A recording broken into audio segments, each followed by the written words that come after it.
Saudara yang dikasihi oleh Tuhan Yesus Kristus, pagi ini kita akan merenungkan firman Tuhan yang diambil dari kitab Ibrani pasal 13 ayat 12 hingga ayat yang ke-14.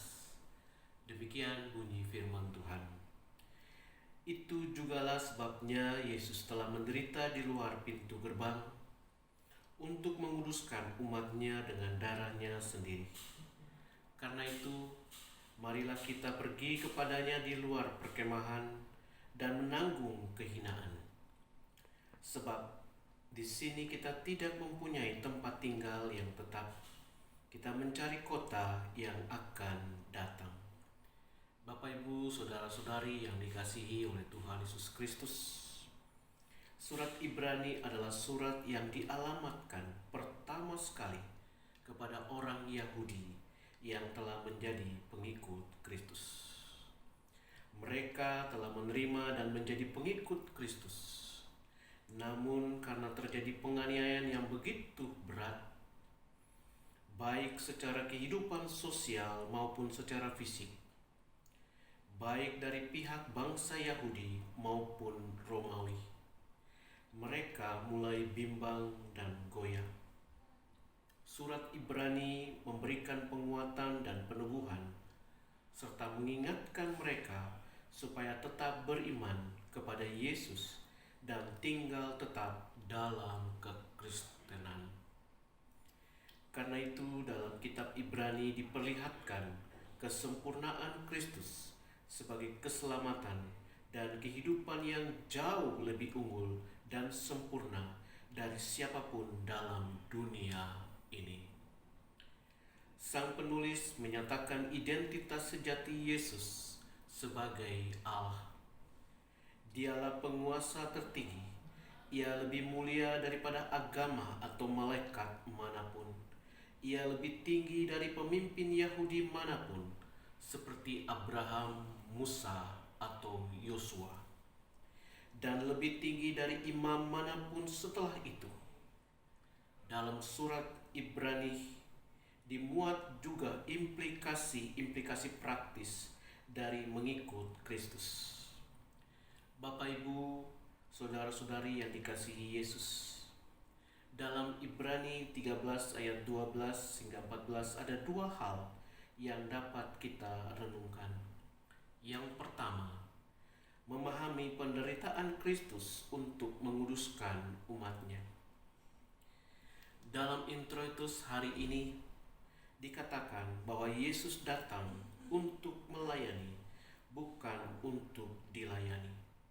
Sebagai pelayan, Dia telah memberikan teladan bagi kita. Dia membasuh kaki murid-muridnya sebagai tanda kerendahan hati. Dia menyembuhkan banyak orang sakit. Dia memberikan makan pada orang yang lapar, bahkan Dia membangkitkan orang yang mati. Puncak pelayanan Yesus adalah ketika Dia disalibkan. Dia menderita untuk menguduskan umatnya, membawa kita semua yang telah terbelenggu oleh dosa kepada pengudusan di dalam Kristus. Kita adalah bangsa yang terpilih, umat yang kudus, kepunyaan Allah. Sebagai umat yang telah dikuduskan oleh kematiannya, kita diajarkan untuk selalu hidup kudus, meninggalkan hidup kita yang lama, menuju hidup baru menurut kehendak Allah. Tantangan untuk hidup kudus sangat banyak. Hidup yang dikehendaki Allah sesuai buah-buah roh dalam Galatia 5 ayat 22 sulit dilakukan. Semua itu membutuhkan ketaatan. Hidup taat itu tidak mudah. Contohnya, kita semua tahu cara untuk memutus virus corona adalah diam di rumah, menghindari kerumunan. Tetapi bisa kita lihat berapa orang yang dengan kesadarannya sendiri mau diam di rumah. Di televisi kita lihat masih banyak orang membuat acara pernikahan, Masih banyak orang nongkrong di kafe sampai polisi datang membubarkan mereka. Meskipun sudah memahami, tetapi sulit untuk mentaati. Ketaatan kita pada Kristus merupakan wujud iman kita. Hal itu menjadi penghargaan kita pada pengorbanan Kristus di kayu salib. Bapak, Ibu, saudara-saudari yang dikasihi oleh Tuhan Yesus Kristus, yang kedua, mengambil bagian dalam kehinaannya. Yesus Kristus sudah mati untuk menanggung dosa umat manusia. Penulis surat Ibrani dalam ayat 10-14 kembali mengingatkan orang Kristen Yahudi akan keunggulan Yesus Kristus, sehingga dengan penjelasan itu mereka diharapkan untuk tetap setia, beriman kepadanya, dan tidak meninggalkannya.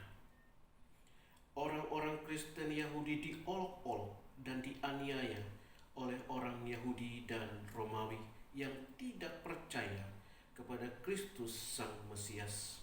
Oleh karena itu, ayat ini memberitahukan bahwa pengorbanan Kristus lebih besar dari sistem korban perjanjian lama yang dilakukan imam besar dalam suatu mezbah di dalam kemah.